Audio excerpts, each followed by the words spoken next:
FreeFormPrafet.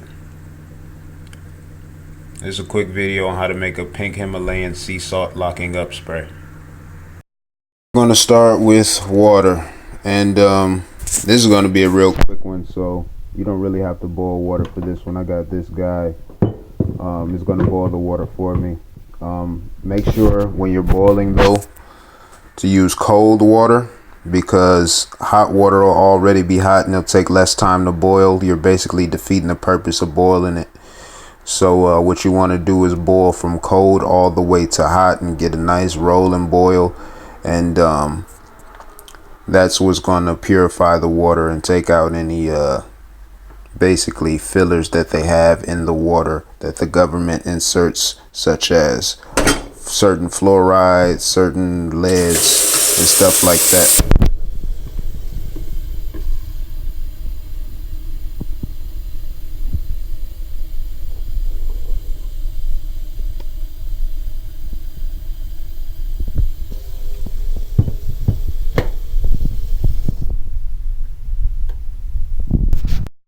Finishing up the boil, I got this guy right here, and this is basically going to be my pouring thing. So I'll turn on the stove, or I'll turn it to about medium so this guy can heat up a little bit. And I'm going to add some of this water.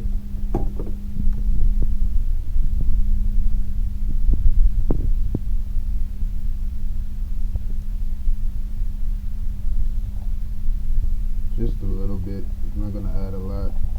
Probably about a little less than half.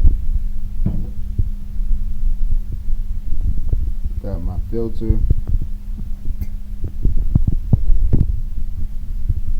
And this is where you add your Himalayan sea salt. I have fine sea salt, and this is why you need the water on, so you can boil the salt in, and basically make sure you're not just keeping your salt separate, or it actually dissolves rather. So I'm just a whiz at measuring this, but for I'd say about a medium saltiness, use 2 tablespoons. For a light saltiness, 1.5 tablespoons. For a heavy saltiness, 2.5 tablespoons of pink Himalayan sea salt. And you wanted the saltiness that you prefer, because once you start experimenting with it and putting it in your this is coming to a boil, and stuff starting to dissolve. So now I'm gonna add this. I have some rosemary, organic rosemary. Don't know how organic this is because it's not on the stalk, but this is what I have, so this is what I'm gonna use. And I usually have sprigs of rosemary. I'll just put all in there, and there's actually 2 forms of this. There's one with rosemary that I do with rosemary and thyme, and then there's another one with sage and rosemary and all that good stuff. This is just going to be the rosemary because I'm out of sage. Just throw that in. How much rosemary to use? About a little less than half a cup. If you have sprigs, about 4 to 5 sprigs will do you great.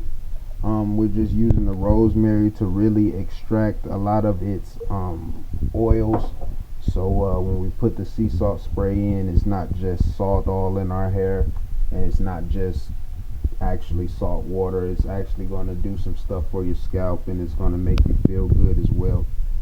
So yeah, also it smells awesome, kind of aromatherapy type deal. And I'll just take some water, finish that guy off.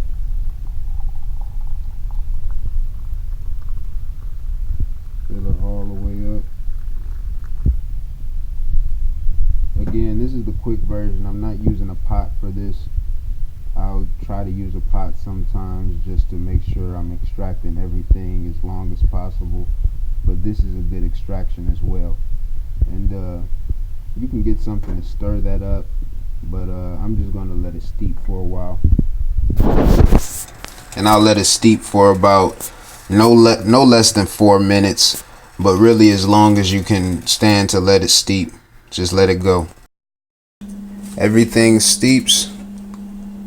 You can pour it off into your second container, and it's going to be about this color.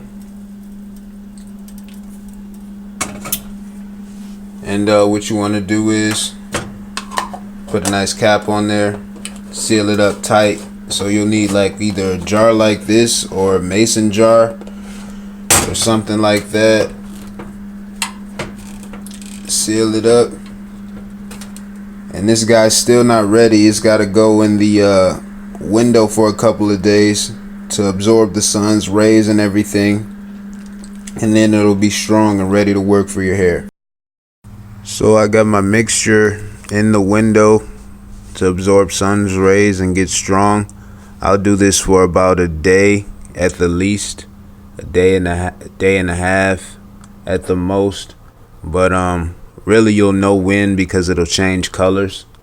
And once it changes colors, you can use it and transfer it into your spray bottle, or just leave it like that and soak it into your hair, I guess. Sometimes I do that too. But then if you soak it into your hair, make sure you wash it out. In the spray bottle, you do not have to wash this out of your hair unless, you know, you're on schedule for your routine wash. Then it doesn't matter. You can wash your hair, throw this in right after. You can throw it in before you leave out. But we're going to show you the finished product. This product is going to look like after a couple of days. It's like a reddish mixture. This is what's going to work wonders for your hair and help it locking up and feed it, make it grow fast and everything. I have this bottle just to transfer some into after this bottle is all full. And this is basically a brown spray bottle.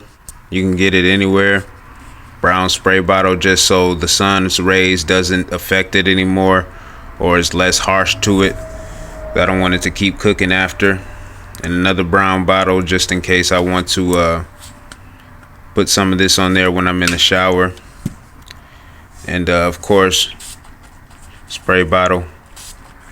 Spray bottle's broken. There we go. So yeah, I got my spray bottle. And yeah, man, that's how you do it.